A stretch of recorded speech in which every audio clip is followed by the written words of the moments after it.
Programme was great. 3 दिवसाचा हा जो प्रोग्राम होता तो मी कंप्लीट केला आणि मला खूप चांगलं वाटलं त्या प्रोग्राम मध्ये. बेसिकली शिकायला तर खूप काही भेटलं. अशा गोष्टी ज्या कधी मी एक्सपेक्ट पण नाही केलेल्या बेसिकली.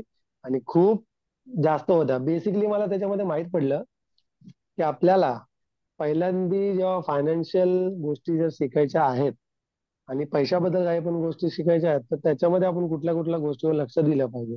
पैसे कुठे वाचवले पाहिजे, कुठे खर्च केले पाहिजे, आणि त्याआधी जो आपला इन्कम सोर्स आहे तो आपल्याला केला पाहिजे. नंतर टॅक्सच्या रिगार्डिंग मला माहित पडलं की आपल्याला टॅक्स जो आहे तो टॅक्स देणं, जसं तुम्ही व्हिडिओमध्ये बोललेले की टॅक्स तर आपल्याला द्यायचाच असतो. कारण तो आपल्या देशाच्या खर्चासाठी वगैरे यूज होतो. डोनेशन म्हणजे एक डोनेशन टाईप मध्ये असतं ते, की आपण आपल्या देशाला ग्रो करण्यासाठी आपण ते देतो, मग ते सगळ्यांनी भरलंच पाहिजे. ती एक गोष्ट होते. आणि तो टॅक्स पण जर आपल्याला वाचवायचा आहे त्याच्यासाठी पण आपण काही गोष्टी करू शकतो. त्या सगळ्या गोष्टी तुम्ही त्याच्यामध्ये सांगितल्या होत्या आणि तो प्लॅन खूप छान होता. त्याच्यानंतर जर सांगेन मी तर इन्व्हेस्टमेंटचे सांगितलेलं की किती टाईपचे बेसिकली इन्व्हेस्टमेंट होत्या.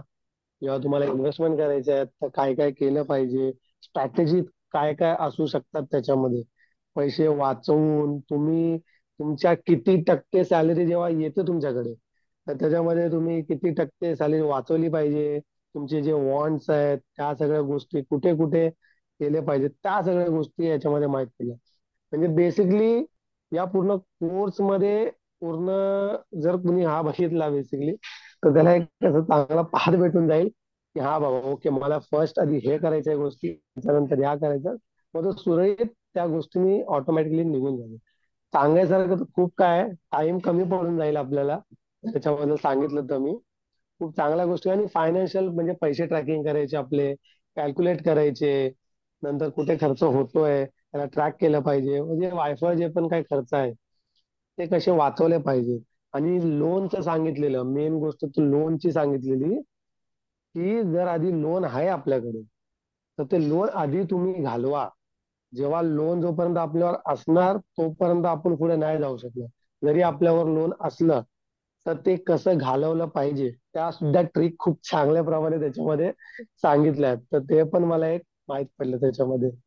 आणि बेसिकली आधी अजून सांगितलं तर लायबिलिटीज वगैरे सांगितलेलं त्याच्यामध्ये, त्या पण गोष्टी खूप छान होत्या त्याच्यामध्ये. आणि जर एंडला बोलू मी, फायनान्शियल फ्रीडम कसं व्हायचं आहे तर टोटली ह्याच्यामध्ये पूर्ण कन्सेप्ट जो आहे सांगितला आहे. वेल्थ ट्रॅकिंग वगैरे आपल्या सगळ्या गोष्टी आहेत त्या बेसिकली खूप छानपणे समजवल्या आहेत आणि मी समजलो आहे. आणि आता मी पण त्याप्रमाणे सगळ्या गोष्टी आता लाईनअप चालू करणार. थँक्यू. मी हा प्रोग्राम एकदम बिगिनर लेवलला त्याला काहीच फायनान्शियल नॉलेज नाहीये असं मी पकडून हा एकदम सिम्पल तऱ्हेने बनवलेला आहे. आणि एकदम छोटा, कारण की करेक्ट. स्टार्टिंगला जेव्हा आपण शिकतो ना तेव्हा मोठे व्हिडिओ आपल्याला जमत नाही, म्हणून हे मी एकदम छोटे व्हिडिओ मी बनवलेले आहेत. आणि त्याच्यामध्ये मी येस येस. प्रॉपरली एक तू जर बघितलं असेल तर 7 स्टेपची प्लॅनिंग टाकलेली आहे एकदम प्रॉपरली. Yes yes. तर हा. त्याच्यामध्ये थँक्यू. आणि मला खूप म्हणजे आवडलं की तुला तो प्रोग्राम प्रॉपरली तुला वाढला आणि तुला त्या प्रोग्राममध्ये तुला हेल्प भेटला. So thank you very much for your genuine feedback Atish. Thank you very much. Yes yes. Thank you.